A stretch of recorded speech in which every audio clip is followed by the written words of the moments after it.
Good morning, everybody. Happy Tuesday. Happy summer. Going to continue a little bit from where I left off yesterday. We looked at Apple. We looked at Bitcoin.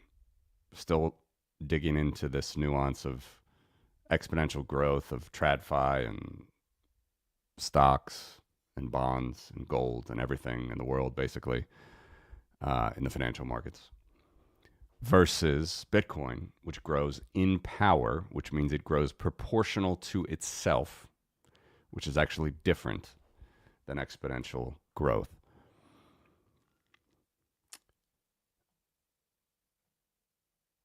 I'm going to start with a little screenshot here, or screen share here, of my friend Fred Krueger, Wall Street extraordinaire. At the end of the day, there are two visions of the future. Vision A, the system rips apart like 2008 on steroids. The entire banking system fails. The dollar becomes quasi-worthless, Venezuela style. Out of this rubble, the Bitcoiners emerge to rebuild everything in a more moral, righteous way. Vision B, the system absorbs Bitcoin. We have a bit higher inflation. Some banks fail. The debt keeps growing. But AI kicks in with deflation, and in 20 years, we have integrated Bitcoin into the existing financial system. I think it's actually a pretty fair way to put it. He says he's more in the Vision B camp. I would say that I am as well, actually. Vision A is the newsletter camp, right? This is, as I've talked about many times, this is the sky is falling. You got to buy gold today, or you got to buy my newsletter today before the markets collapse. This is as old as the hills. Selling snake oil like vitamin tonic. Nothing particularly new there. Again, I'm a Bitcoiner. I'm very much a Bitcoiner.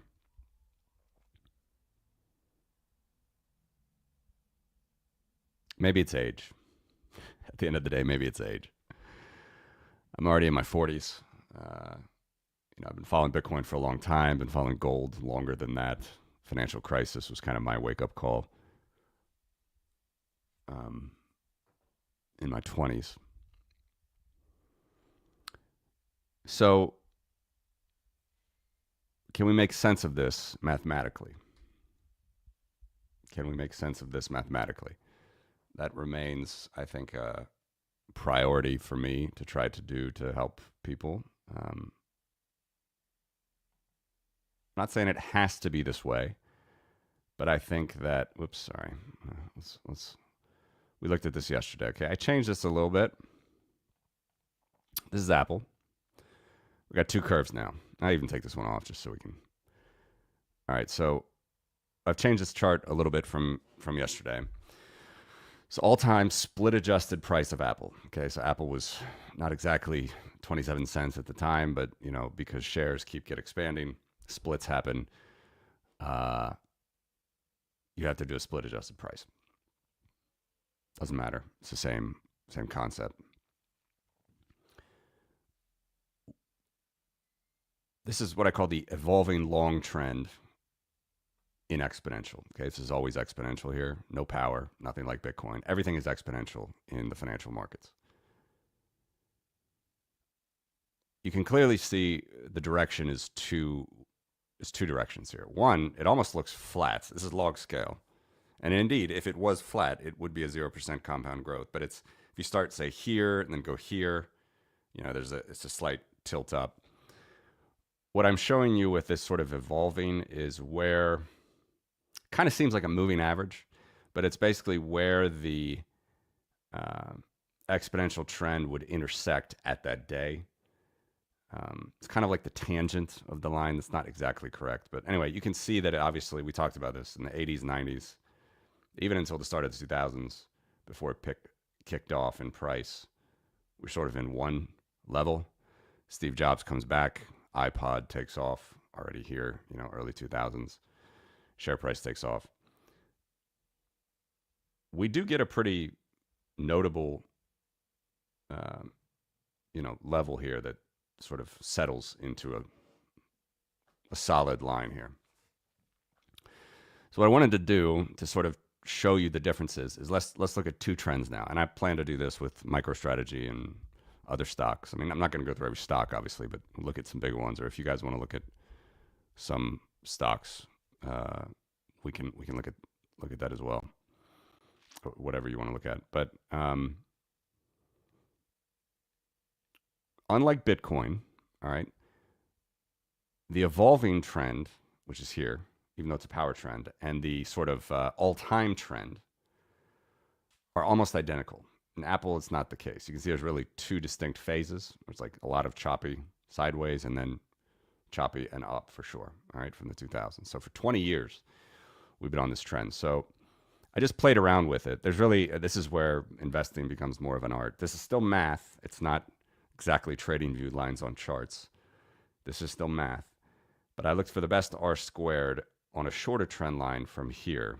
And where was the date that roughly picked that? Again, it's kind of, it's artsy, but the start of 2005. Okay, so I started this literally January 1st, 2005, and then I started to calculate the exponential trend from there. What you notice is obviously they're completely different. All right, so, if we go till today, the trend that I have, the shorter trend, the solid line is $170 higher, $160 higher than this sort of evolving trend where it would be. And again, there's only so many lines I can sort of draw on the chart to make without making this confusing. But if you can imagine here with this little kink on the all-time trend, see the all-time, I'm looking at the dotted evolving trend. See how the dotted trend sort of is going here and then it flattens out a little bit? That flattening is because of all of this price action. It's the whole time. It's the whole evolving all-time long trend. We can avoid that by simply avoiding it, not calculating it. So that's what the solid line is. And once you do that, you can start to draw your bands in, your multiples. I'm going to show you the extremes, the 0th percentile and the 100th percentile. Now, there is also an evolving trend of the short trend. I'm not showing that, but you can imagine. Let me take off the long trend now. We're just looking at the short trend from 2005. There is still a black line that kind of evolves for my multiples because I want to see where at any time was the price over or under the trend to an extreme. And what was that multiple? These are the extreme numbers, the 0th percentile and the 100th percentile. And if you look at the multiples there, the multiples don't change. That's the nice thing about this analysis, is as the trend line was evolving into what becomes, sort of the all-time short trend, this black line that we can project out, as this trend starts to form itself, the price of Apple was never 1.6x this trend as it evolved, or 0.4x under the trend as it evolved. If you've been following my channel long enough, you know that that is way different than the Bitcoin multiples, than the Bitcoin volatility, which I'm going to show you again in a second.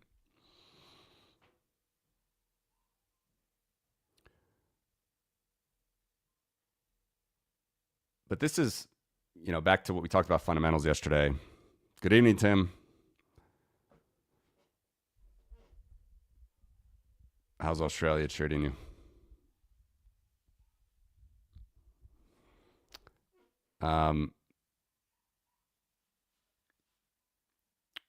Fundamentals are fine. I'm going to pull up the fundamentals chart. I did it again, which, you can go into the revenue and earnings and cash flow. That is all important for investors to understand, like a company's making money and it might be worth your dollar putting it in. Retail investors as well, I would say. But I think, and I kind of made the joke, which is the best advice I got from a newsletter, technical analysis, or even, in my opinion, in these regressions, are almost like cheating because you can really, if you set it up correctly, you can sort of not have to worry too much about earnings reports or whatever. Thank you, Tim. All fine here. Was in northern Poland last week. The Gdansk area, very interesting. I mean, I've been there before, but took my family. Poland is on fire. It's the best growing country in Europe at the moment.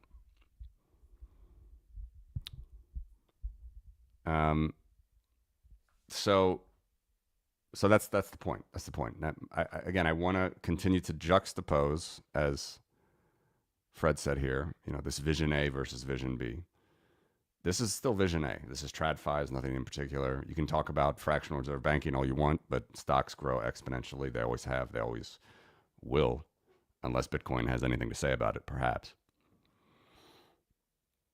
But anyway, let's just do a really quick analysis. Let's go to the 10th and the 90th. Okay. Notice even here, all right, I just put 4 percentile bands in. Let's go up closer till today. Whoops. Sorry. Let's go closer till today. This is different than Bitcoin. All right. The exponential is constant and it's faster. Bitcoin is still growing faster than most exponentials at the moment, at 45% per year at the moment, but that will decline. That will decline, that rate of increase. But if you just pick here, look, we hit an all-time here, right there, in September of 2020, meme stock craze. All right, we did kiss an all-time high. But even that, if you look at the number in dollar terms, it was only $121 split adjusted. Today, $210. So buy and hold is a great strategy. All right. Again, it's not financial advice. I'm just saying it's flipping in and out of a stock like this is very difficult. But what I do think is very helpful is to show you the dips. The dips. And if you can see here, we're at the 10th percentile. And that literally means for this trend line, as it's evolved for 20 years, and you can see it if you zoom in here, the price has very rarely been into these blue lines. Now, if it does cross, unlike Bitcoin, where there's kind of these constant 4-year cycles, it can go a long time. Like this obviously was a painful one, GFC, September 2008 to March 2009. It's actually not that long, 5 months, right? 6 months. S&P bottomed out at 666 here in March 2009. Great buys is the point. And, pretty much all along the way, it's easier to time the bottoms than the tops. Or even, if you don't need the money, like you want to just let the capital ride in a pretty good exponential asset, might be a good idea too. So we're pretty low. I'm not saying it couldn't go lower, but let me take the tops off, just not confuse you. This is exactly what I'm looking at, the 10th percentile. Again, this literally means that the Apple price only 10% of the time in the last 20 years has been below this dotted blue line. Not a bad analysis. All right, you saw it here, February 2009. It doesn't mean it couldn't go lower from where it is now. For sure could happen. But it's only happened 10% of the time. And then to show you how extreme it is to get to a zero, which means, now I'm going to talk about these multiples. It's 1 minus, okay? So look at the 10% is 0.7x. That means a 30% drop. 30% drops in Apple from the trend. Doesn't mean a daily drop, doesn't mean a monthly, just means all time from the trend, wherever it is. Only happens 10% of the time. So we're in 10% territory, actually, from this trend. And a 60% drop, that is the 0th percentile, that purple line, it's never happened below 60%. So that's your floor. Doesn't mean it couldn't go lower. But this was we put these floors in of 0.4x the trend, the 2005 trend until today. And again, it evolves. That's why I don't have these nice smooth lines. You have to do this if you want to keep a fixed multiple, which I do because Americans in particular like one number. I know we have mostly Europeans listening now. It's extremely rare to have a 60% drop for Apple compared to the trend. I mean, I don't mean a daily drop, monthly drop, whatever. I mean, just compared to the trend, where is the price hovering at? So I would say that, we're in pretty rare air territory to the downside with Apple, interestingly. Again, not financial advice, I'm not a stock trader. I just think it's interesting. So that's Apple.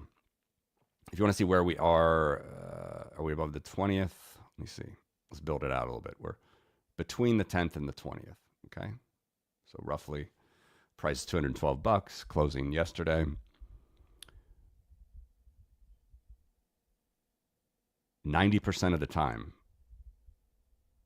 in the last 20 years, the price has been above $202 relative to the trend. What $202 represents, which is a floor for 90% of the price activity. A floor for 80% of the price activity, the 20th percentile, is $222. We're a little bit below that. So we're very rare air. We can just build this out. Next green here, you can see it. Another green. I tried to change the colors from the yellow because I know it's really hard to see the yellow. Still kind of a yellow one. On the 50th. Don't you like how I decide these things on the fly?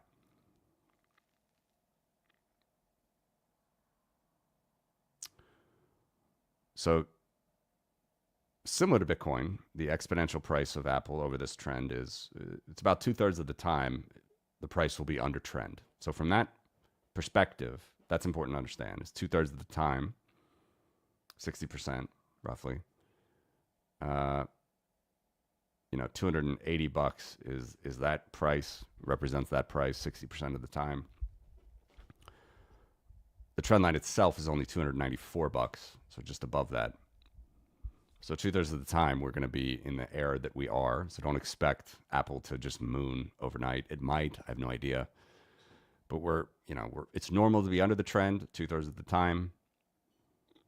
But for this analysis with Apple in particular, and I would say honestly with stocks in general, unless you really want to trade, I wouldn't even really worry about the tops for exponential stocks. I mean, maybe if it starts to fall like here below this all-time trend, it might be an interesting sell or a stop loss. But it's kind of like, why would you sell here? You might risk that it goes back above the trend. Would have been a good choice because then it would have gone down to $123. Again, this is just stock picking at this point. I don't play the markets like that. I'm just telling you, for Apple, relative to the 20-year trend that it has set pretty good at a 98% R squared, by the way. That's, again, why I picked 2005 as a starting date for this new trend line. This is a pretty low price. All right. Compare that, though, with Bitcoin. Multiple things to compare. All right, so let's put the log left. Slightly different still. I don't have the evolving, so the all-time is just here. All-time trend. Because it's just one time period that's still holding really great at a 96% R squared.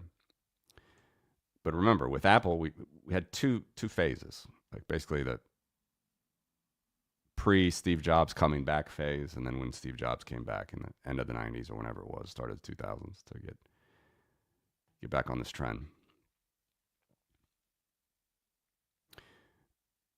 With Bitcoin, we don't have that at all. The only like quote unquote volatile moments, and again, it's not exactly the same chart. I will get it exactly so we can do apples to apples, but you imagine there's an all-time evolving power regression that's right in the middle of this rainbow. So right in the yellow lines, that's where that dotted black line in Apple's case would be for Bitcoin.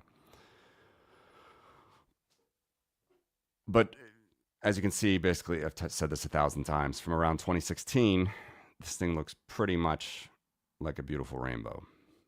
You put the power regression in and it's, multiple wise, it becomes a pretty solid bet.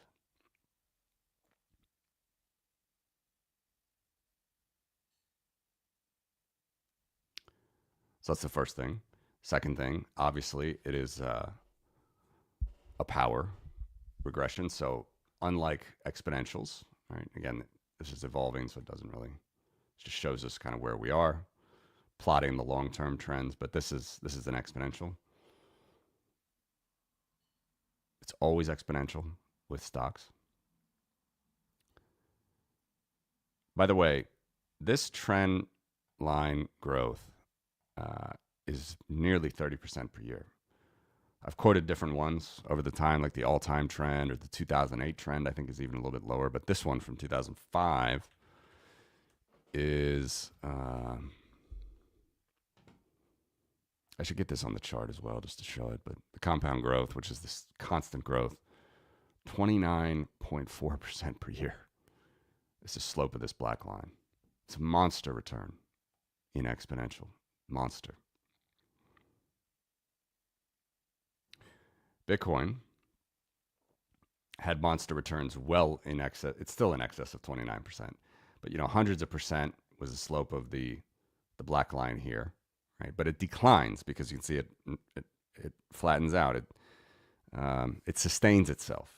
It's proportional to itself. So we get to here in 2005. I'd have to pull up another chart to show you. But again, we're about 45% per year right now. A doubling every 2 years. Still not too shabby.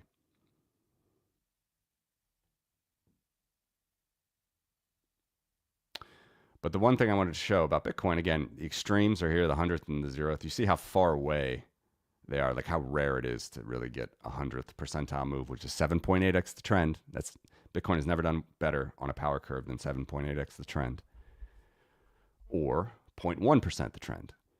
But if we go back to Apple, let's just put the extremes again. Let's take off everything else.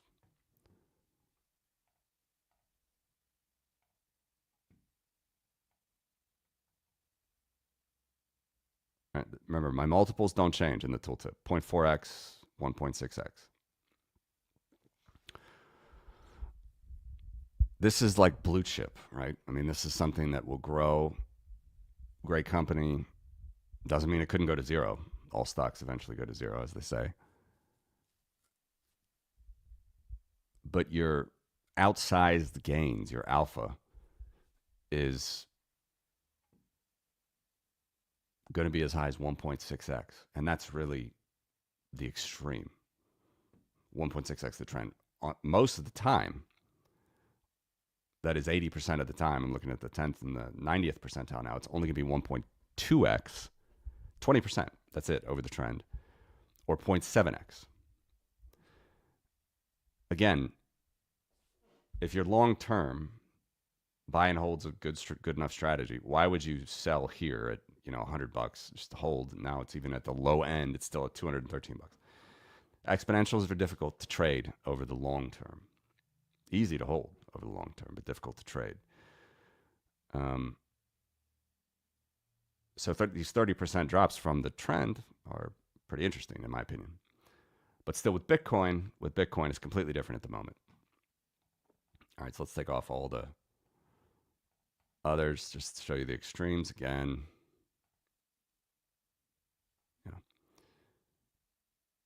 7.8x, 0.1x. All right, and then really 80% is going to be most of the moves. And here we are. Here's your band. That's it. Now, these are still huge moves, all right? Because remember, Apple, our 90% was 1.2x. Bitcoin still, 90% of the time, can get up to 2x the trend. Again, I know there's a lot of hyper Bitcoiners that think we're going to $1 billion next year. I wouldn't recommend, hope is not a strategy. I wouldn't recommend thinking that way. Holding Bitcoin is great. But what we have established here is a pattern. In some ways, is actually easier to ape in and ape out of than Apple, right?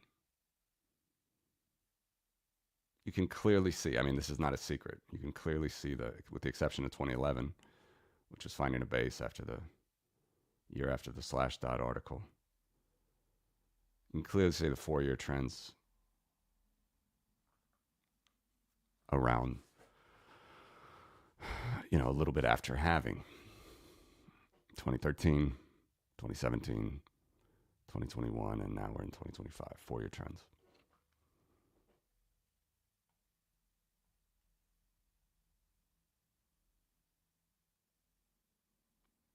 So it's exciting. Again, if you want to go back to mega buy moments. This is the Peter Zion moment. I think someone told me, one of you guys told me it was January 20. For some reason, I think it was fall of 2022, but whatever. January, February 2023, Bitcoin was about here. I thought it was like 17,000. I think it was like here, very start of January. It was 16,000 or something when they were recording. He said it's $17,000 overvalued. This is someone who just doesn't understand the system. Not only relatively simple things like trend analysis, which is supposed to be what these geopolitical guys understand, but more complex things like how transactions work and UTXOs work and payments and batching and the Lightning Network works. Just doesn't understand it, doesn't understand the value proposition.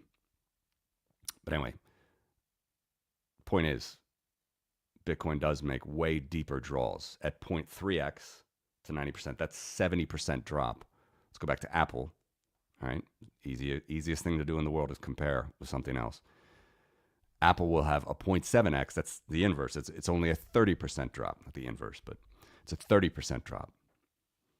Will take you to 90% of the observations of price would be above that blue line, only 10% below. Very rare, very rare to hit that. For Bitcoin to hit a rare number, but it does hit it. You got to fall down to 0.7 to 0.3, 70% drawdown, which means it's more likely to happen than Apple. It's still a rare event. Again, Maalox moments for people. But they happen, a year and a half, year after tops. And so far they've held. So far, these things have held. I see no reason to believe why the next cycle, top and bottom, might not be similar. I know everybody's hypothesizing that's not going to be the case, but I still see no reason to believe that, if you want to stick to a plan, this might make sense. Never financial advice. It's very hard to loosen up on your Bitcoin stack if you want to, do a little lifestyle change or sell some or move into euros or dollars or whatever, yen.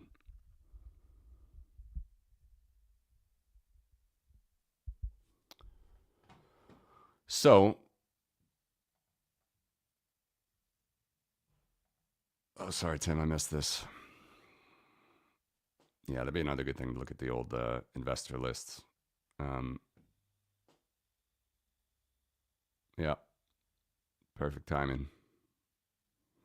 Says he's not a good timer, but coming in here was a historically low rate. Historically low price. Split adjusted $20. 10x. It's 10x so far. Sorry, well more than, wait, yeah, 10x. 10x. Okay, so this is TradFi. It's a straight line on log scale. This is Bitcoin. It's not a straight line on log scale. It's a bit confusing still. If I had a nickel for every tweet that I saw that said Bitcoin is an exponential asset,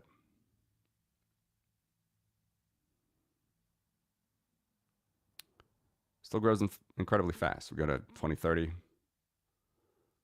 The trend is 500,000. And I think it's going to get back up to 600,000 because now we're moving, as I've said this before, we're going to start pulling. This is the exciting part because as long as the price is above this black line, it pulls the trend back up. This is not some fixed stock to flow projection. I'm happy to adjust my model every day, as I do. So, again, it used to be before the dark years of 2022, we're pulling it down more. It used to be that this line at the end of 2030 would be something like 600,000. Now it's 560. And I think that will pull back up closer to 600,000 by the time this bull market is all said and done. We'll come back to that, obviously.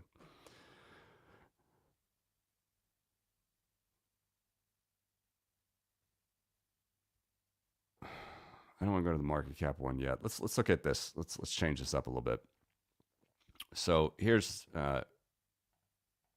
Fedwire versus Bitcoin. Okay, so here's Fedwire. This is the analogous. This is only one of the analogous payment processors like Bitcoin. Remember, Bitcoin is not Visa. It's not MasterCard. Nothing is like that. Bitcoin is base money that settles its balance sheet every 10 minutes. Fedwire is similar. It's a settlement, final settlement of actual currency between actual banks. We don't get to play in this system. That's the way the system is set up. It's for the banks. It's another reason I like Bitcoin, is because we can play in that system without permission. Anyway, they do at the moment trailing 12. I always like to look at trailing 12. Okay, so it's not monthly or whatever. Divide by 12 to find the month, roughly. 213 million transactions a year. All right, that's a TPS, transaction per second, of only 6.8. All right, so this is comparable to Bitcoin. Remember, people talk about Visa, MasterCard, 3,000 transaction average, getting up to 30,000 on holidays or more. That's not comparable to Bitcoin. Now, if we look how small Bitcoin's volume is relative to, this is wrong chart. Bitcoin with batching, all right, so this is actually payments to different addresses inside one transaction. Okay, including all, they call it a payment. Payment in Bitcoin is inside of a transaction.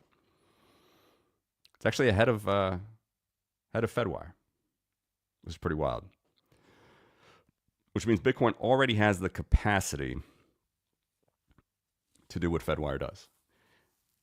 Now, the fees will be extraordinary if Bitcoin tried to match the monetary value of Fedwire, which I'll show you in a second. But this is interesting to note that nothing has to happen in Bitcoin to already be better than Fedwire. It does more transactions per second than Fedwire.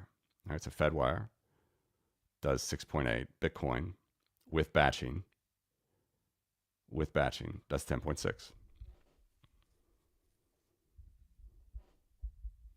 This unbelievably bullish system. It's unbelievably amazing.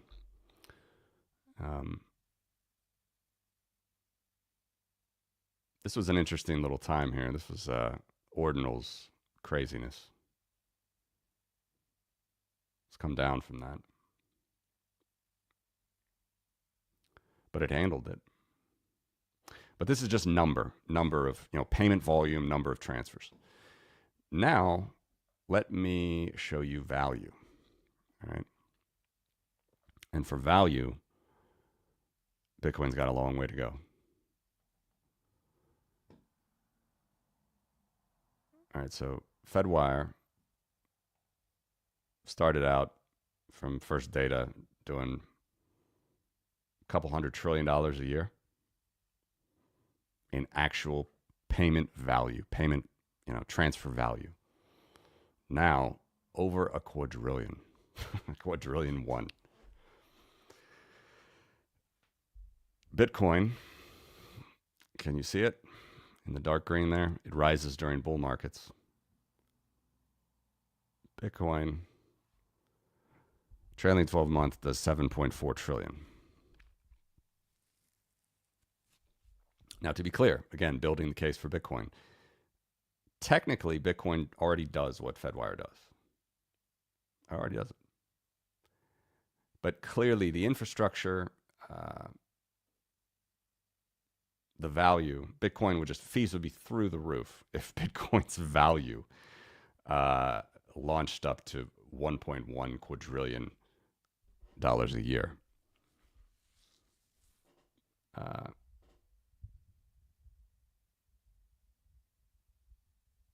Systems don't tend to grow that way, whether it's the internet, whether it's communities, cities. By the way, cities grow in power.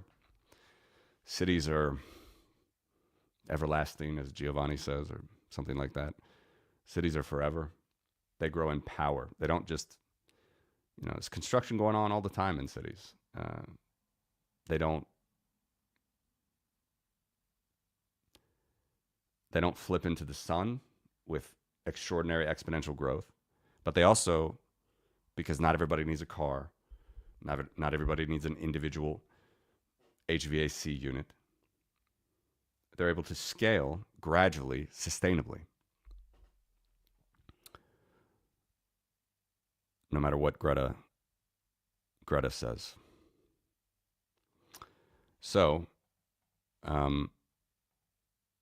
we got a long way. We got a long way to match this, in my humble opinion. And if I look at things like this,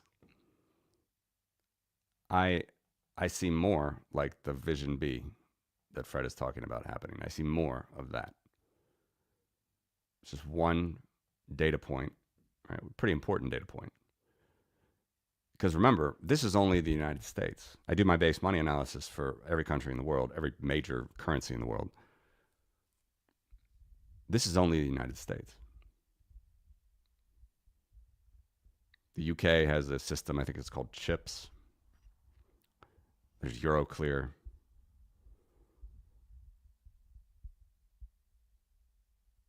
All the base money systems for other currencies would need to be added on top of this. Yes, this is clearly the dominant, the hegemon.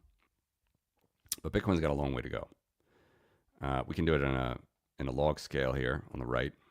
This is probably one of the bullish charts you can see for Bitcoin. Let me take that off.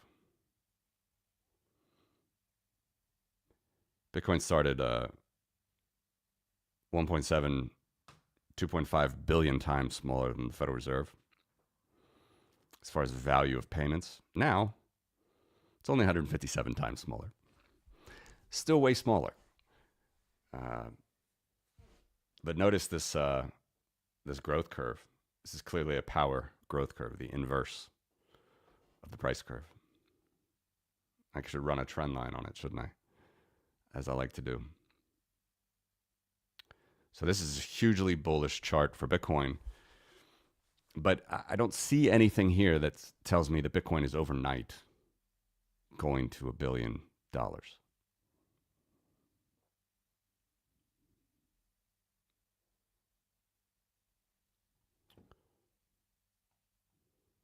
Here's top 5 currencies in the world on a broad money scale. All right, so this is all the deposits. All right, this is M3, by the way. M4 in U.S. is Britain's case. M2 in China's case. It's only top 5 currencies, but it's the vast majority, 80% for sure. Based on my base money analysis, I know it's about 80% of the total. 114 trillion, it's really like 150 trillion if you add in the rest of the currencies, 140, whatever. Let's call it 150. Probably growing at something like 7% per year. That doubles every 10 years. This is going to be 300 trillion in 10 years. $300 trillion. Hi, Anders. Good morning. Very good, thanks. Hope you are well. So again, it's always skating to where the puck is, right? It's not where you are right now.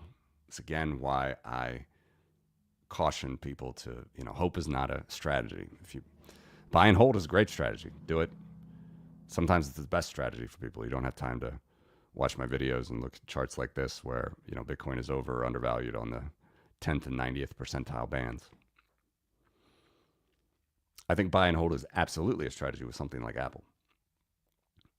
And it's easiest to call the bottoms, not the tops.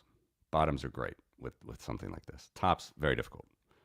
Very difficult. Because here, okay, this might have been okay, but this might have also been okay. But once you start to level out, could have sold here at 175. It's already higher now. Within 3 years, it's higher. But it's on a very low valuation basis of where it is relative to the trend.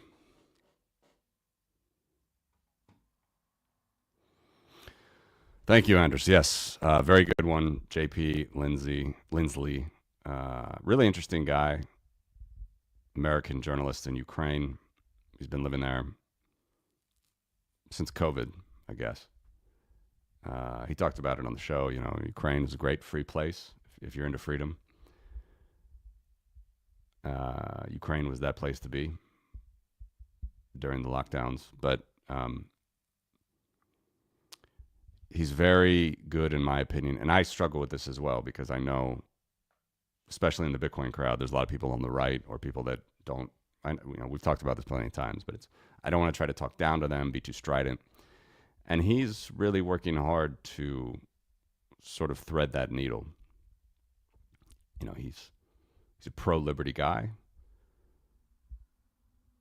but I just totally agree with everything he's saying. Like we need to reach out to the MAGA crowd. We need to reach out to the skeptical crowd, the crowd that doesn't want forever wars. And Ukraine it's an unbelievable example there. I mean, they're literally not asking for troops. But yeah, I think it's really. Thanks. I think he's a really good dude. Like to try to get him back on.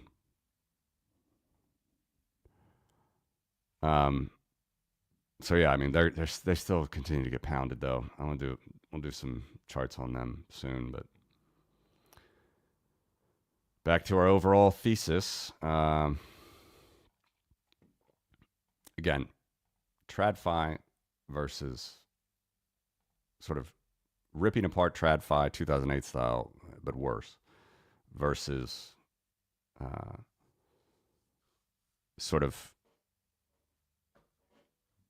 the system adopting to Bitcoin. This is a question I've been asking a lot. And there aren't too many assets. Okay, so again, let's keep in mind the difference between a money supply, like big picture, and one asset. Okay, so I have my TradFi chart, which I really should have up. That's actually better to show. The sort of ultimate TradFi chart is here. Remember, okay, so broad money's here, $115 trillion equivalent. It's going to at least be double that in 10 years.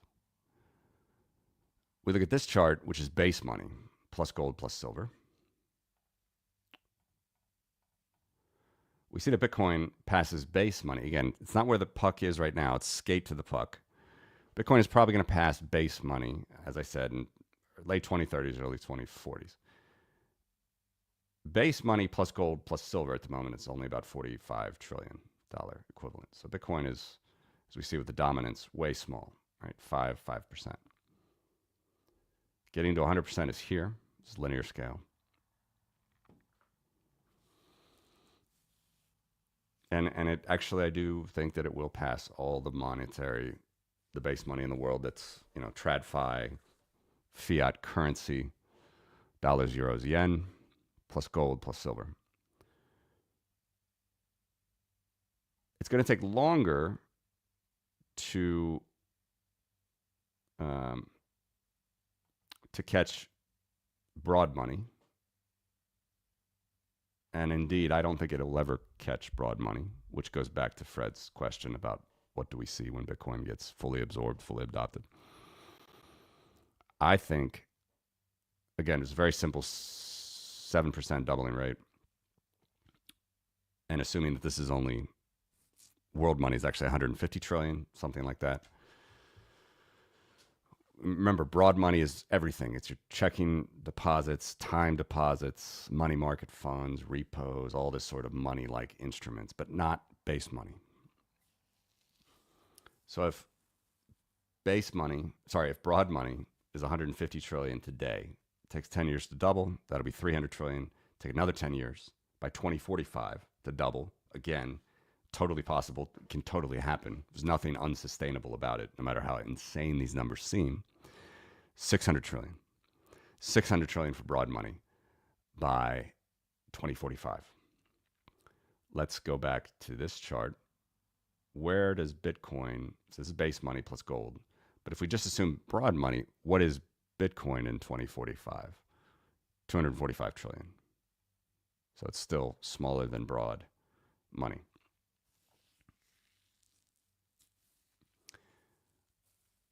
What's the point? The point is,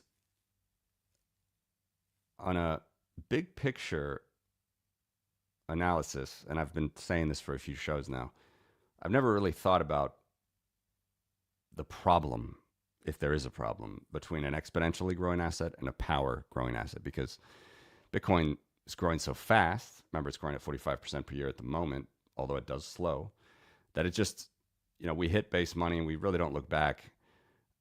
Again, it will top out on this long chart. It tops out somewhere around the 2080s, but that's like so far in the future, 2080s, 2090s. But again, you only need to know geometry to see that if two lines aren't parallel or roughly parallel, they will cross twice. This will happen. Bitcoin will go up and then come back down compared to the constant growth. I'm not saying this is how it's going to happen. I'm just saying this is mathematically what it looks like. But again, I never thought it was a problem because it's so far in the future. We're going to have a Bitcoin standard. A Bitcoin standard is anybody's guess how it fully plays out. Our treasury is going to have Bitcoin in reserve. The issue, though, becomes more visible when you look at a few stocks that have their market caps roughly equivalent to Bitcoin, which Apple does at the moment, and grow way faster than Bitcoin, which Apple does at the moment, because it grows, as I said, on this trend. This is an exponential trend of 30% per year. And actually this one, let's put Apple on now. Here's Apple now on market cap basis. It grows here like 23% per year, because again, it's arbitrary date. I'm starting this from 2009. I could have started at the 2005 trend. It would be even faster, but I'm not doing that. I'm handicapping Apple a little bit. I'm just starting it from when Bitcoin started, January 3rd, 2009. And again, if this growth seems insane to you, it shouldn't. I mean, stock markets have been growing like this for a couple hundred years. Some stocks die, but this is how it works.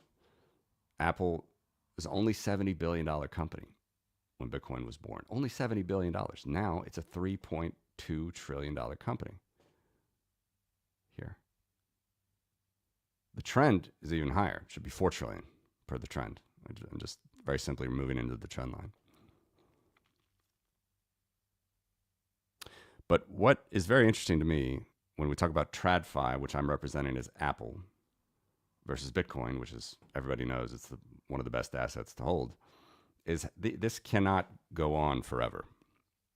So when we put Bitcoin versus Apple, for one, you'll see that the dominance peaks way earlier than base money. So remember, here's the base money curve.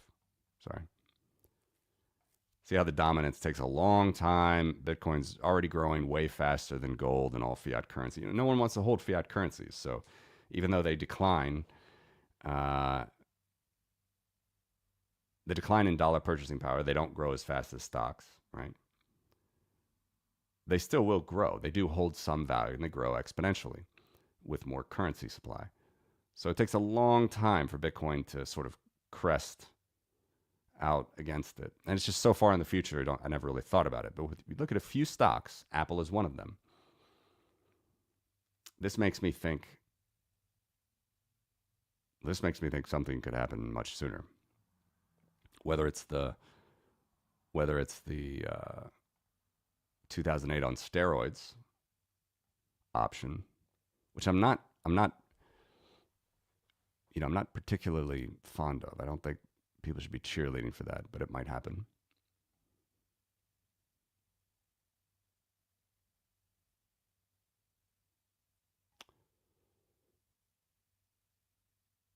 This is saying that Bitcoin will reach the market cap of Apple in roughly 10 years, so faster than base money. But because Apple is such an incredibly fast growing exponential company, and remember, all TradFi is exponential, just some grows slower than others. Apple actually overtakes Bitcoin again, right? Pretty soon. It only takes 2031 to 2045. It only takes 15 years. Again, it's a long time. A lot can happen in 15 years. But this won't continue. I can assure you, if I come back to this chart 15 years, well, really, when does it come down below 100%? 20 years from now. If I come back to you 20 years from now, this will already have changed. Like that, it's fundamentally, the markets, everything will have changed. I'm sure about that. Because you can't have like the most ultimate scarce, secure asset in the world, which is Bitcoin, not Apple shares. You can't have that growing at only this level, which is the black line power curve, when Apple itself just needs to grow at 25 to 30% per year compounded to do what it does.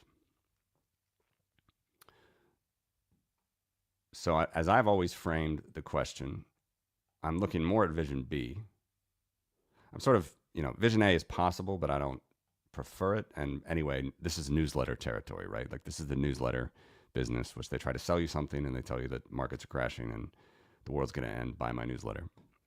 Please donate to me, but don't buy my newsletter. It's not because I don't have one and I don't want to force it on anybody. This is a very good example of one asset that could, two things have to happen. As I've said, it's either one, Bitcoin becomes exponential, or two, Apple moves into power.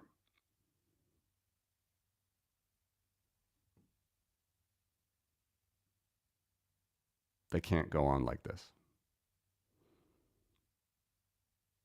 Remember, gold is one of the most valuable assets in the world still to this day. The gold market cap in dollar terms is $20 trillion. There are very few assets that have that. Now, of course, it's like golden jewelry, golden central banks, which is only 4 trillion of the 20. So like 20%, which is increasing. Used to be about 15%, even lower at the global financial crisis. But anyway.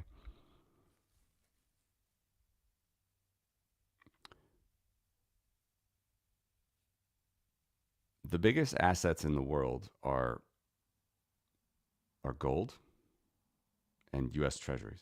U.S. Treasuries are 36 trillion.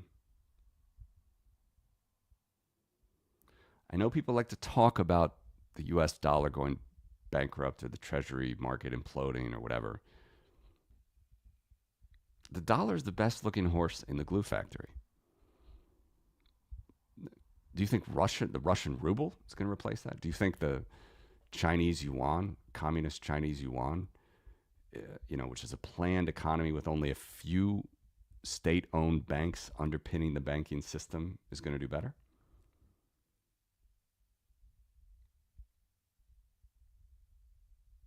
This is also why I think gold is going to play a part in the future. It's a bit of a tangent, but gold will play a part here. Oh, very nice. Very nice, Tim. Yeah, Strike is great. But you got to do KYC on Strike, right? I mean, obviously you're going into fiat. Did you have to send in your... Did you have to do a selfie? Just curious. Try to avoid selfies, but sometimes you got to do them.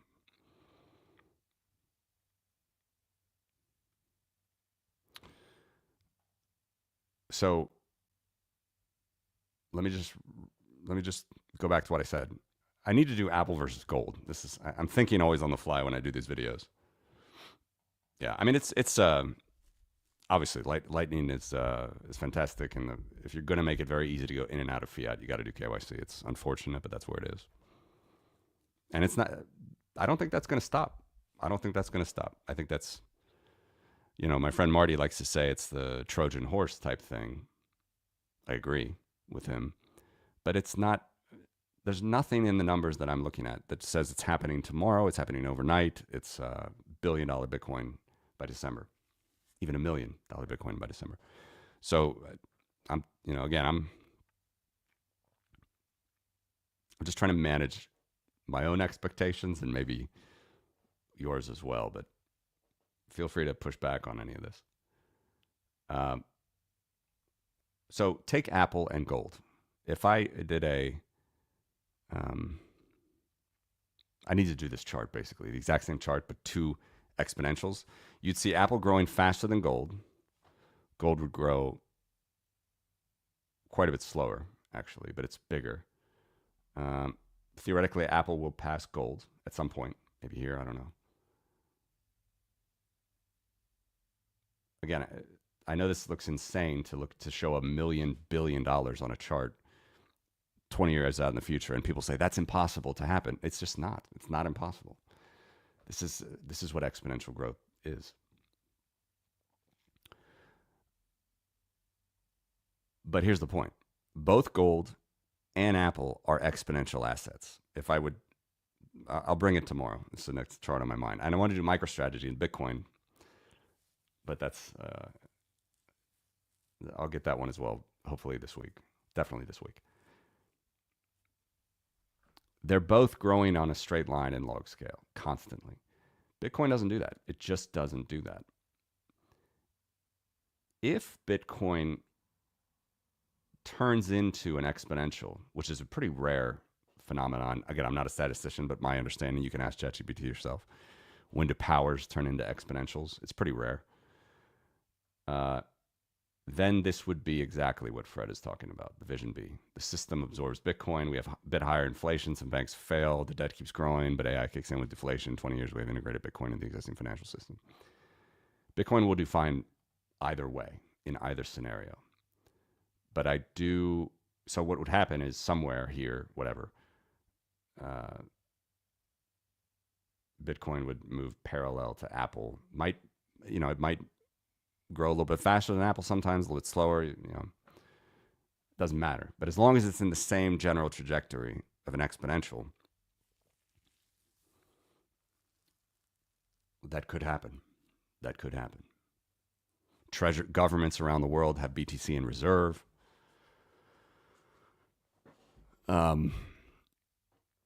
The other option, which I think is the more cypherpunk option, is Bitcoin pulls everything else into its orbit exponentially.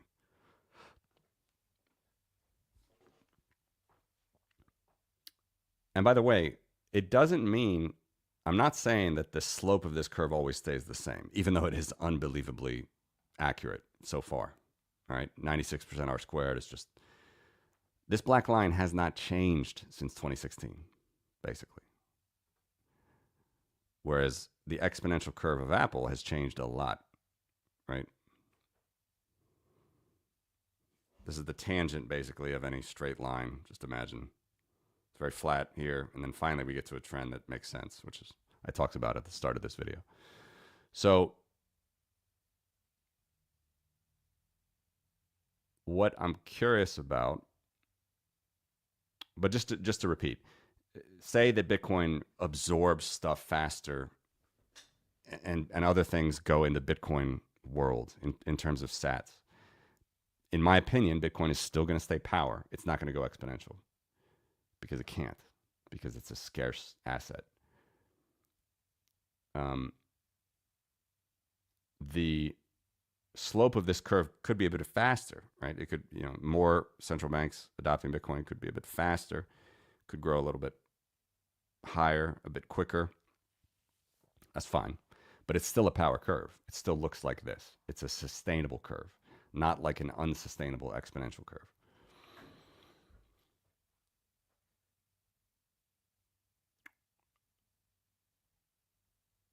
But here's the big question is, if all markets in the world eventually go to Bitcoin, and we start thinking in terms of sats, you can't, I'm pretty convinced of this now. I haven't written it down. I haven't fully fleshed it out, but you can't do lines of credit and compound growth loans in Bitcoin. You just can't. There's not enough sats to go around.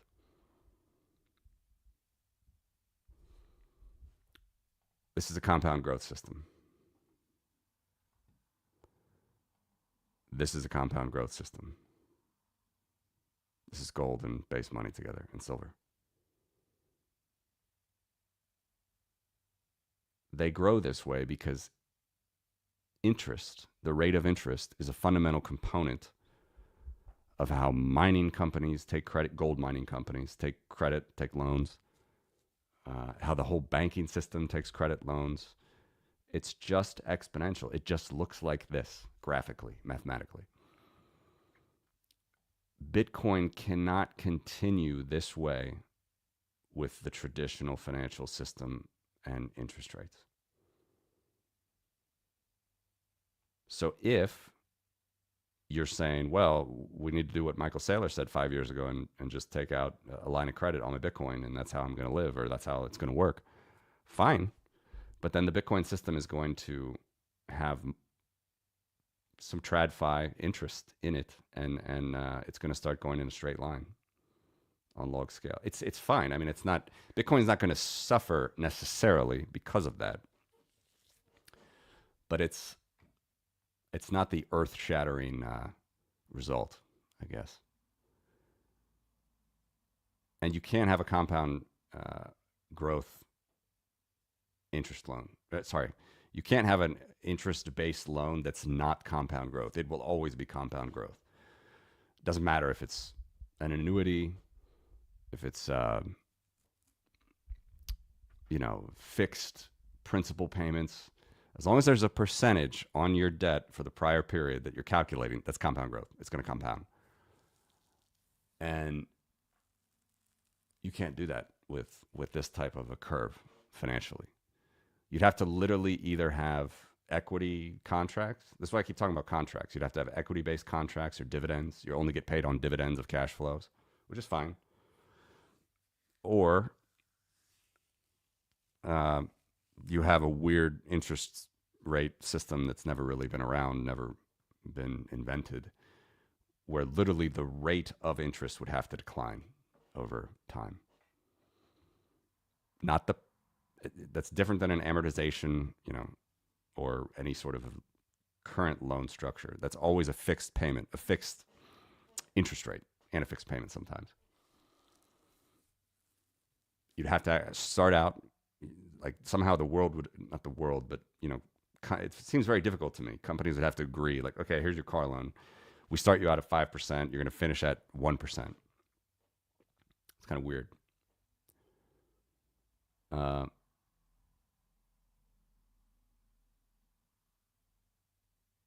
And just so you're clear on that, you know how like with annuities, with mortgages, you pay less interest in dollar terms or euro terms at the end. You pay more interest up front.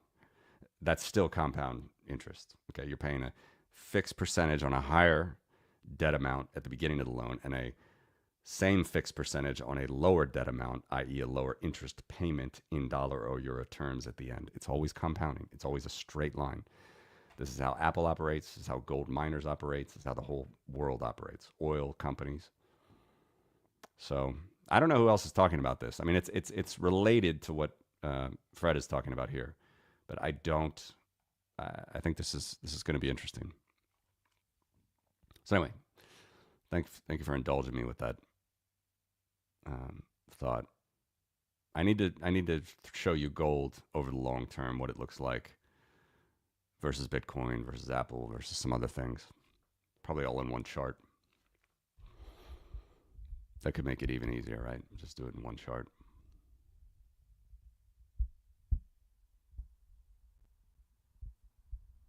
There are not too many assets that are bigger than Bitcoin. Okay, so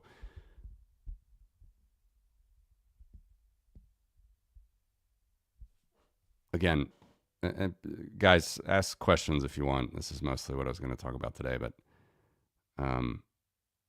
if we did that same chart with Procter and Gamble, which is still a Fortune 500 company, again, it's the inspiration for my brand, actually. Cincinnati company. Pulling it up here. Just give me a second.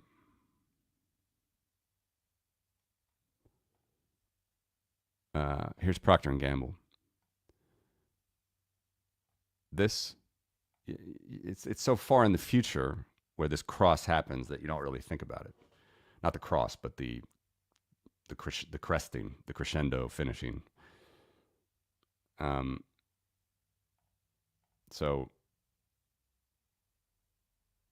Bitcoin's already bigger than Procter & Gamble, Fortune 500 company, like a Fortune 10 company or whatever, 50. I don't know. It's a very big company. Staple company. Look at that. Look at that compound growth. Just right on there. You don't think that Procter & Gamble can be worth 5 trillion in 20 years? Well, it was, it's 450 billion today, 400 billion today. It was 100 billion 25 years ago. It's just straight up compound growth, but a very slow compound growth and smaller than Bitcoin. So Bitcoin has no problem overtaking it. So I never thought about it as much as I do when I look at this chart with Apple. This chart with Apple is very, something will have to break one way or the other. Something will have to give.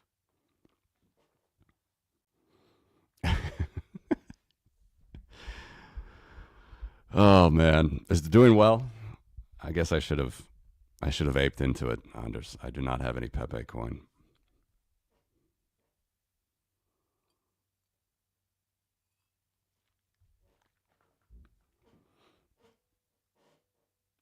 My message to you all remains Bitcoin and chill, hodl, relax.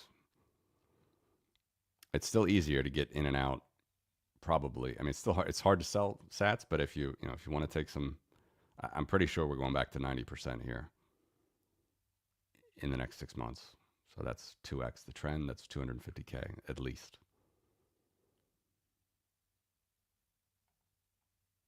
But if you don't want to sell any, you just want to keep hodling, that's fine too.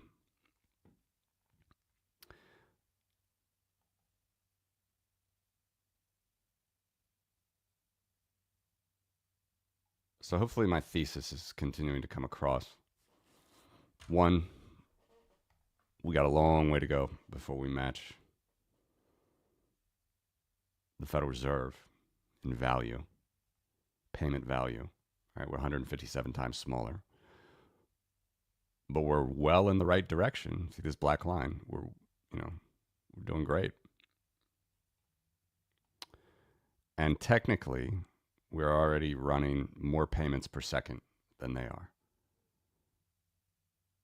We can get up to 10 with batching. And surely this is just bad. This isn't even Lightning. This is none of that. This is base layer settlement of Bitcoin every 10 minutes. Right? So technically, we're better than the Fed. But the stampede, I don't buy it. I don't think it's going to happen. First of all, I think it's difficult to imagine fees handling such an increase in value.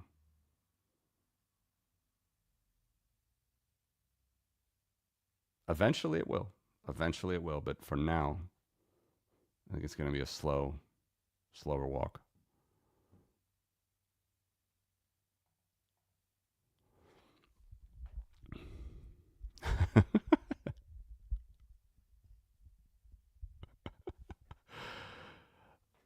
Well, the Trump coin definitely is.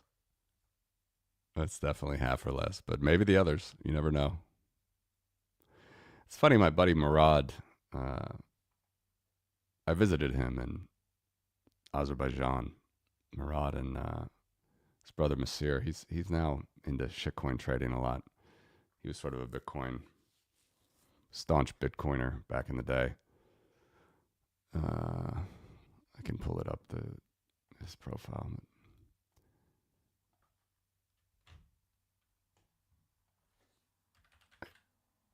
Murad's funny. He's got like crazy hair now and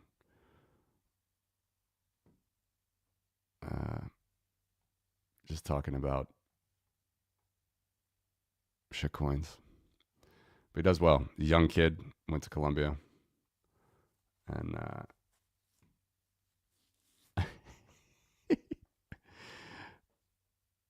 never financial advice.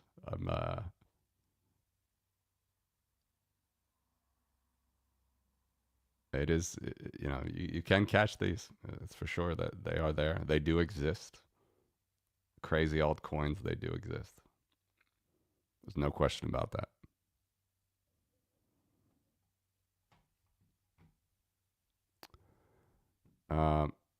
Wanted to show you something on TradingView, which is also interesting. Also bullish. It's bullish for Bitcoin. You see here that I'd never actually seen this, but we have government bond yield curve. All right, so this is not central bank rates, but pretty close to central bank rates will be here. Not exactly, but pretty close. Okay, so it's the 2 month, the 1 month. Notice how the US and the UK are way elevated, and the short end of the yield curve also goes up, which is odd, right? It's usually not, especially when this thing completely inverts, it shows recessions. But yield curve's pretty normal at the moment for every other currency and bond. But the UK and the US are working together to make Trump angry, I guess, at the moment. This will come down. Everybody knows this is going to come down eventually. Eventually, presidents always get the interest rate decision they desire from their Federal Reserve Board governor. No matter how independent they say that they are, they will eventually get the interest rate they desire.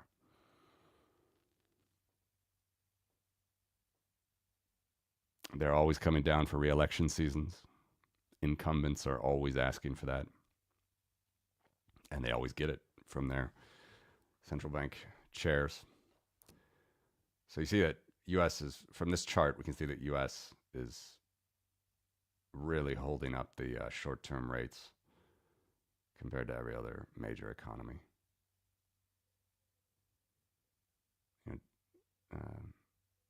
Canada in third place from the top at 2.6 on the 1 month.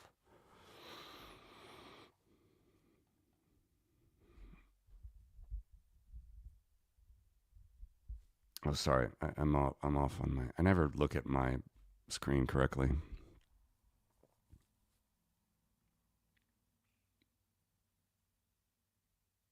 Yeah, totally agree with you. Totally agree with you there.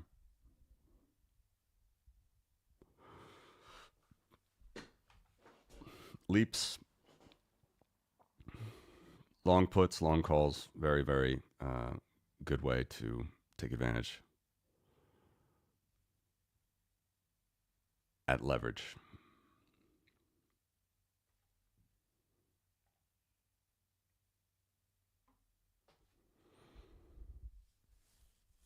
Yeah.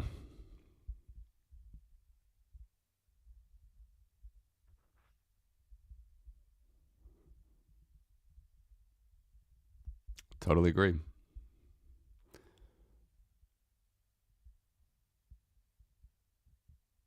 Sailor had to go through some dark days there when we were coming back toward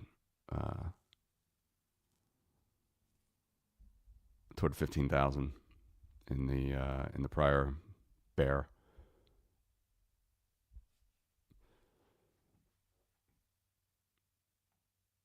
I would encourage people to think. Again, do what you need to do, but think in terms of these percentile things. Like, think about what I just said with Apple. Like,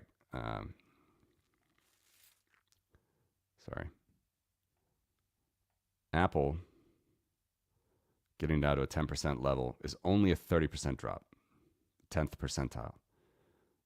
So 90% of the observations would be above after a 30% drop. Now, that is, by the way, where we are at right now with Apple. It's pretty rare to the downside with only a 30% drop in price. Bitcoin regularly has gotten to a 70% drop. And we know it's been more, right? 80%, 90%. 0.3x is a 70% drop.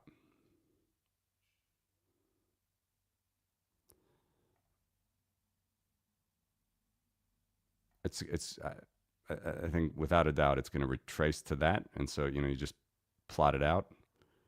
Let's call it here somewhere, late 2020. Sorry, let's say early 2027, right? So that's Bitcoin going back to 60 to 80.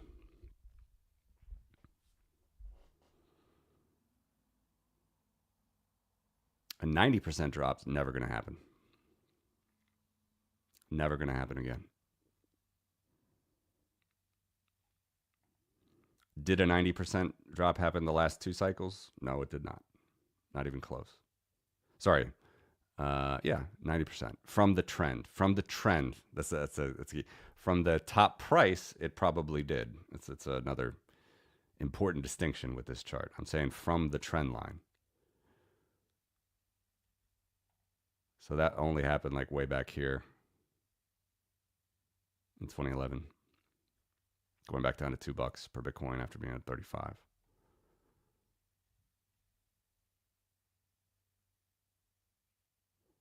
So this is never going to happen again.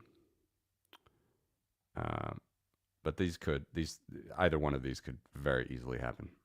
60 to 80K.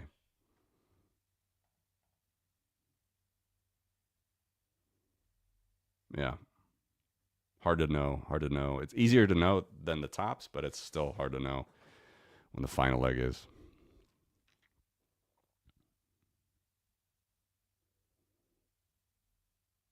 I think it's a great call, man. Enjoy life.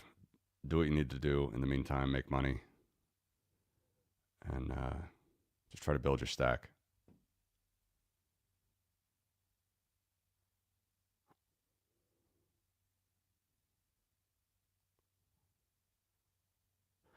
I'm pretty confident in saying,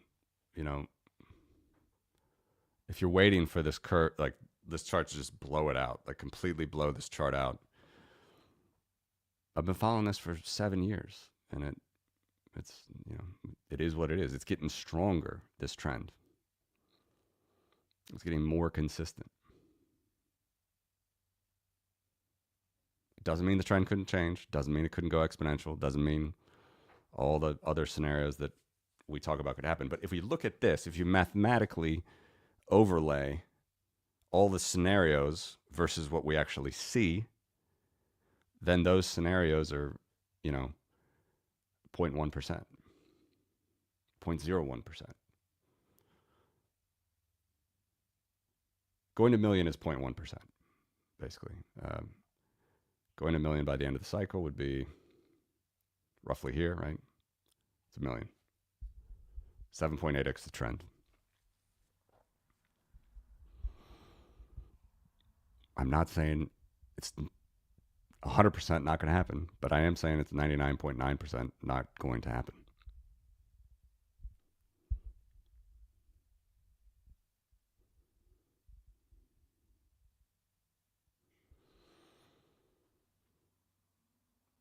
Let's put on the top 10th percentiles. That's always helpful, I think, for people to see the difference. So these are the every 10th, but if we go to the top 10th, it's more fun.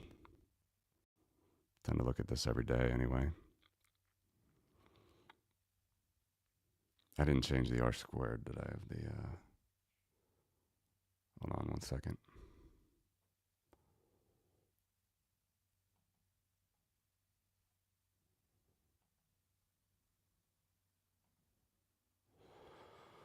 It's taking long to draw.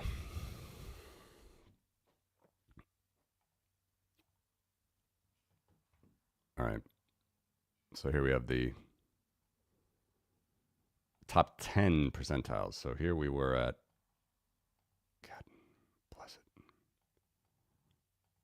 Too many charts. Here we were at every 10th, right?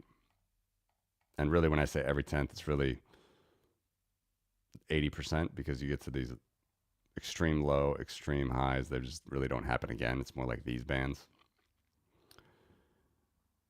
But as you can see, every cycle in the past, we have been above the top band, which is the 90th percentile, or 2x the trend.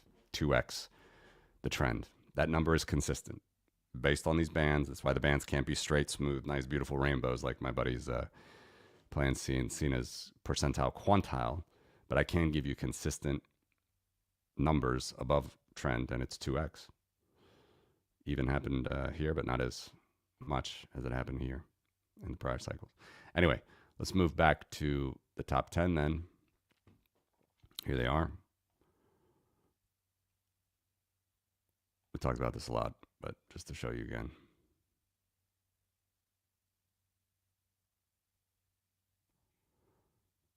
The 100th percentiles, not going to happen. 7.8x the trend. 99th, not going to happen. 98th, 97th. 97th could happen, but So let's leave it here. Did not happen in 2021, but it did happen every prior cycle. And what is it? For fun, this is the fun part. 400,000. This is why I've been typically saying 250K to 350K, because I'm thinking more under 3x. It's probably more reasonable because it, and also because it just, again, it gets heavier, it gets more sustainable. We didn't hit it in 2021. So it's goes to reason that we would also not hit it here.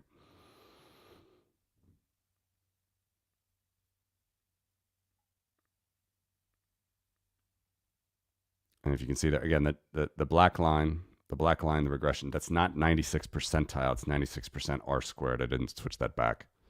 I always make these mistakes, but it's 96% R squared. Roughly 107,000 is the trend today, 108,000. We're 10K above it at the moment. But we're still 100K below, 110K below the 90th percentile. Nothing to worry about.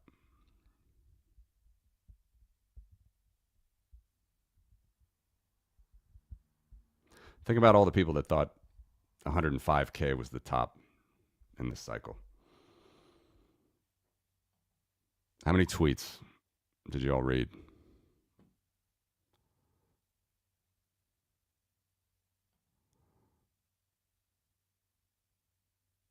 Yeah, that's a good point.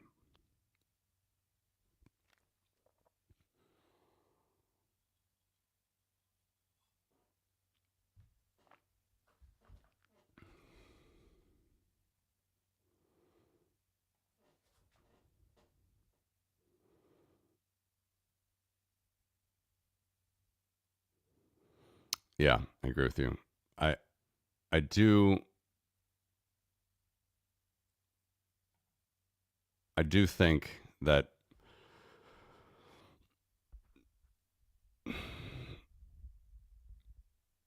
just logically, right? We know that TradFi is more involved, as you say. So many ETFs, so many people wanting to dump their bags on retail, even though this was a retail-driven movement. But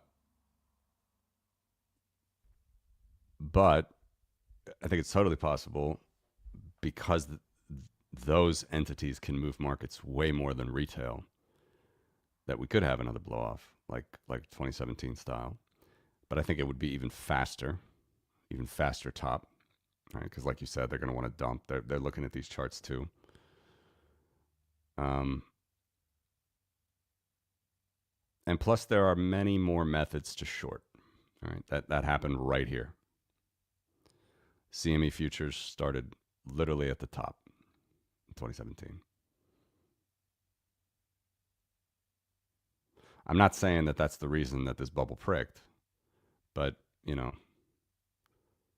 these guys know how to run trend lines as well.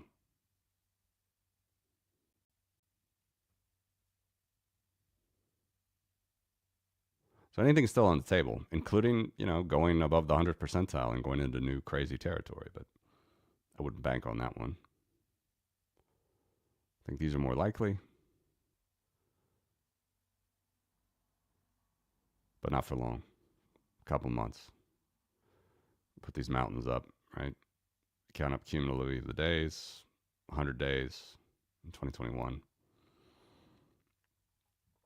3-4 months.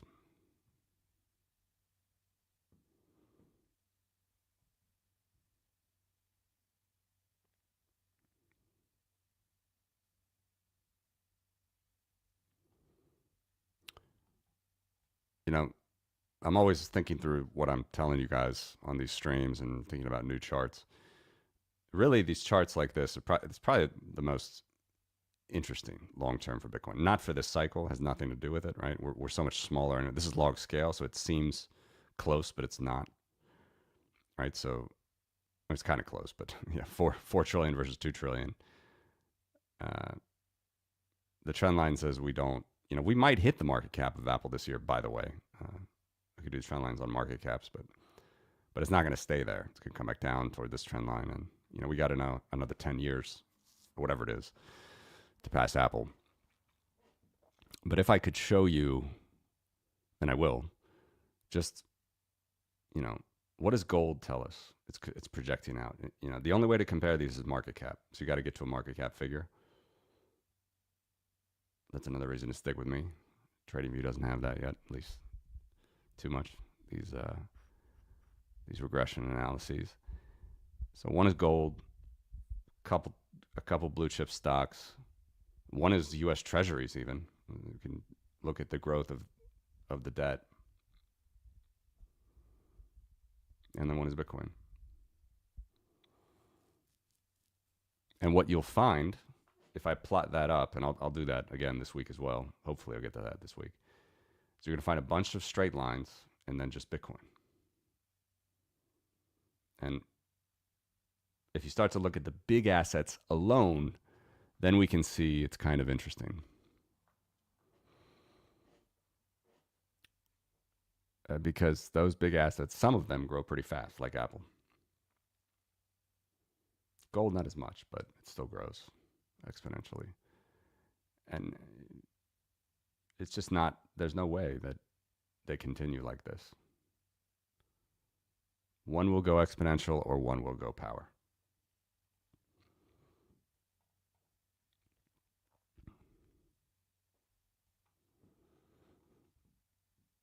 Yeah. What is their MNAV right now?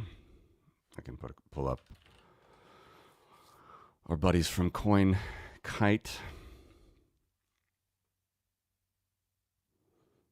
Oh, he's making you log in now. Rodolfo, come on.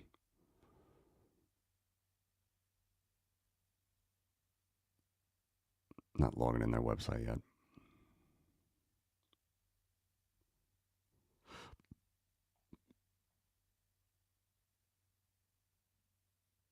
Oh, he has it right here.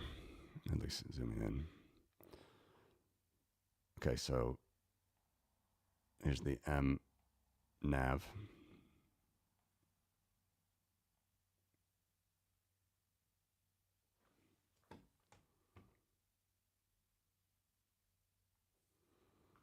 $1.7.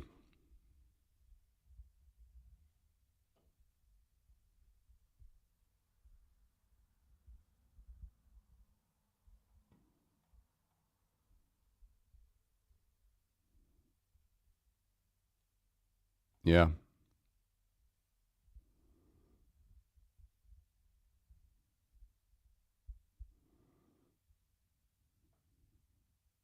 Yeah, all great points. All great points. They have not seen a proper bear. Yeah, you're right. So it's 1 point. I guess 1.7 now, but you're right. It's kind of was at 1.8. 1.8 down to 1.7. This orange line.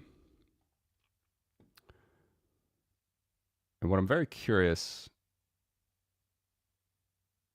so we clearly see there's a correlation between strategy price and Bitcoin price, right?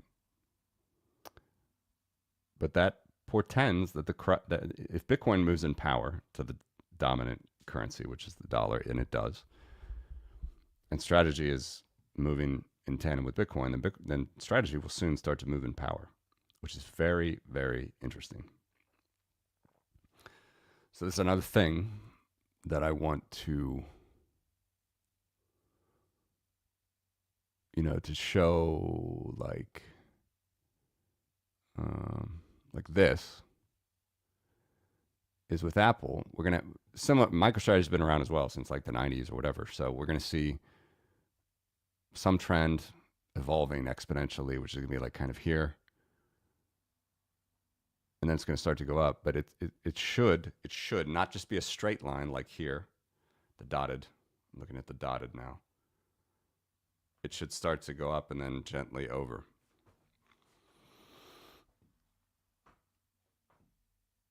And that would be the first example, going back to this chart, of a stock moving to power. But then you get the other question that you're bringing up, Anders, is if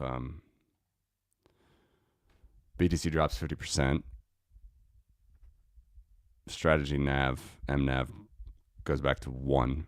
That's a huge drop on strategy. Plus, they have instruments, not all of them, some of them are zero coupon. I don't know off the top of my head all the other ones, but they have a lot of convertible instruments that are compound contracts. Like they need to pay in compounding growth. It's a very low growth, way lower than the growth of Bitcoin. But they do need to pay that. It's an exponential curve, those loans. It's exponential.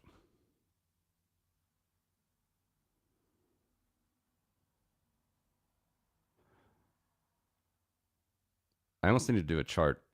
I didn't think about this, but just like showing you how different percentage rate loans change the balance of a loan.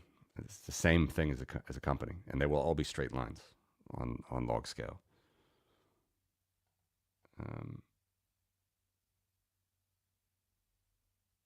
Yep, 100% agree with that.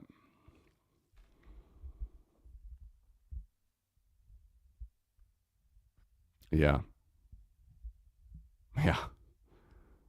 Good point. I can totally see all of this. I could see the Trump admin being a part of it. I could see Tether being a part of it. You just got this Genius Act going through with stable coins. So I could see all of these options on the table for more regulation, more screws onto Bitcoin.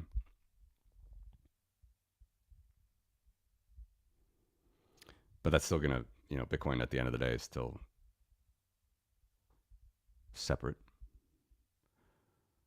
from those types of,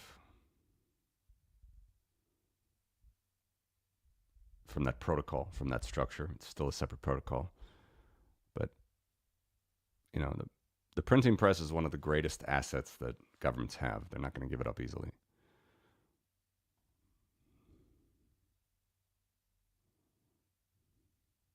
Yeah. I mean, it was like, call the first. This is not exactly the narrative because I think 95% of the narrative is the trend itself. But 2013 was, you can call it a few shit coins. 2017 was ICOs. 2021 was DeFi. And I think it's pretty clear now that the 2020 or 2022, I should have said, the 2026, 2027 is going to be BTC treasury companies, MNAV collapsing.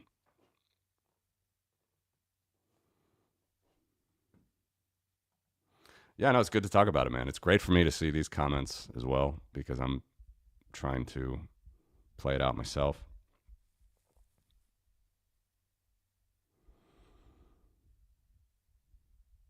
Yeah.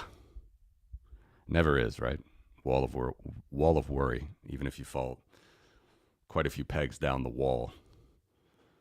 It's hard to, I still think it's easier to get back in. I've never had so many Maalox moments buying at lower prices, even if I have less capital to do it, unfortunately, right? The Maalox moments happen at the top.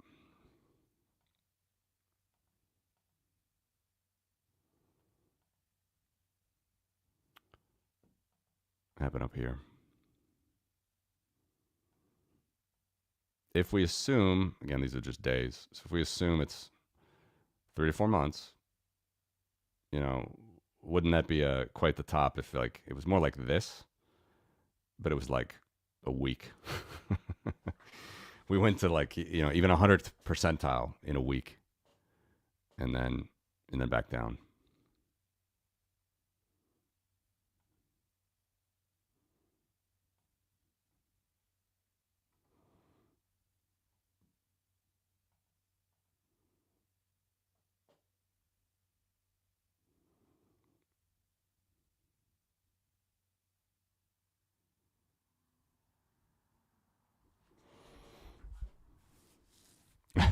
Thanks. That's all I'm trying to do, man.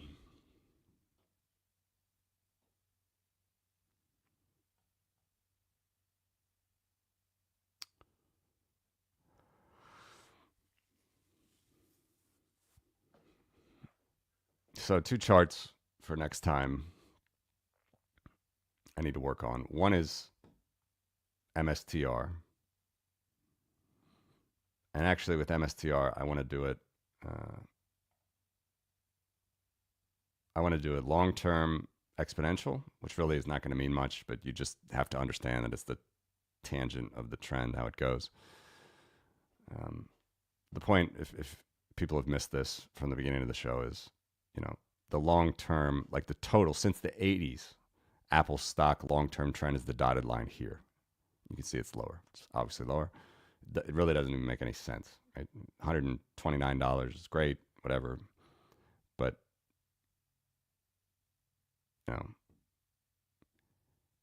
it's way below what's been happening now, so it's not very helpful. So you take that off, you find a better fitting trend, which, as I've said, you can get to a pretty good one here from the start of 2005 for Apple. And that's your trend. With MSTR, I predict that I'll just show the same thing, like a longer term trend, but then the short term trend will be a power trend, and we'll see how that looks. It should be a better R squared than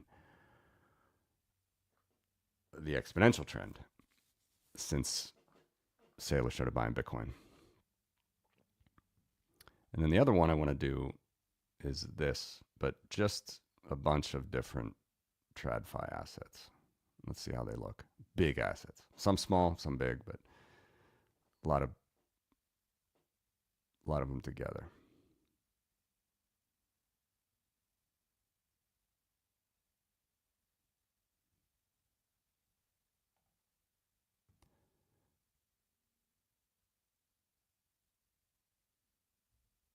Exponential systems do break or they get reorganized, but they can go on for a long time. Long time.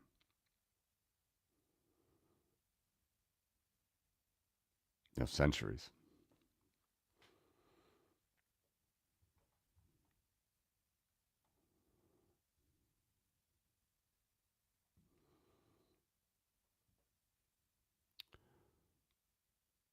So I think that's it, guys, for me today.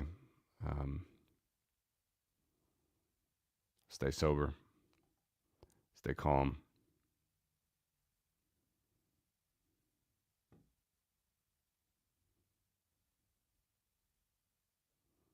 Bitcoin has passed most stocks in the world.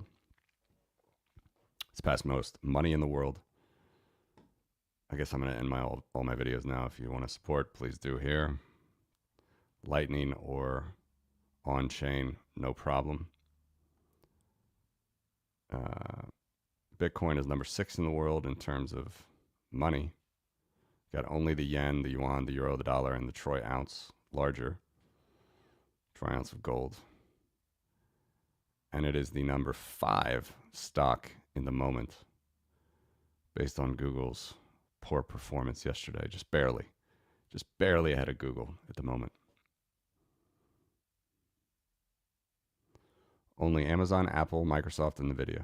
That's it. Bitcoin is not a stock. It is not. But if you want to do that analysis, here it is.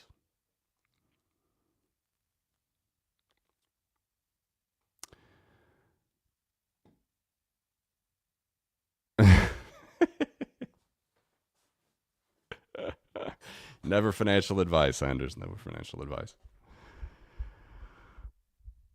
Listen, my friend, thanks for the commentary today. I'm going to wind it down. Some other work. But, yeah, we got time. We got time. It's the summer months. People are on holiday anyway. We got time. Another one I want to do, by the way, is we're getting very close to. In fact, we just passed it. I need to do a chart like this ASAP. This is physical currency. So this monetary base is two things, right? Physical currency and then bank reserves. Bank reserves are the liquid. That's this, by the way. Fedwire. This is bank reserves going through the system. It's the digital money.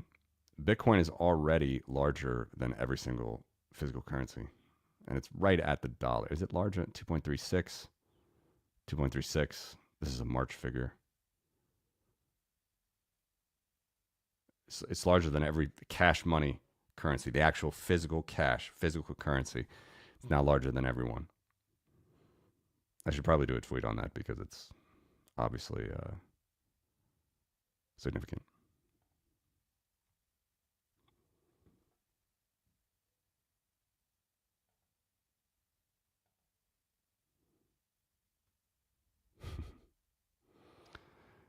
Yeah.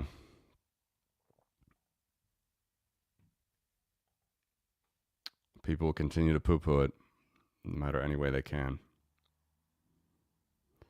All right. I'm going to sign off. Thank you, Anders. Thank you guys for watching. Tim, take care. Have a good night. And do feel free to send some stats. No big deal. Either way, like I said, I'm anti-newsletter guy. All right? No subscription required. See you guys. Take care. Thank you, Daniel.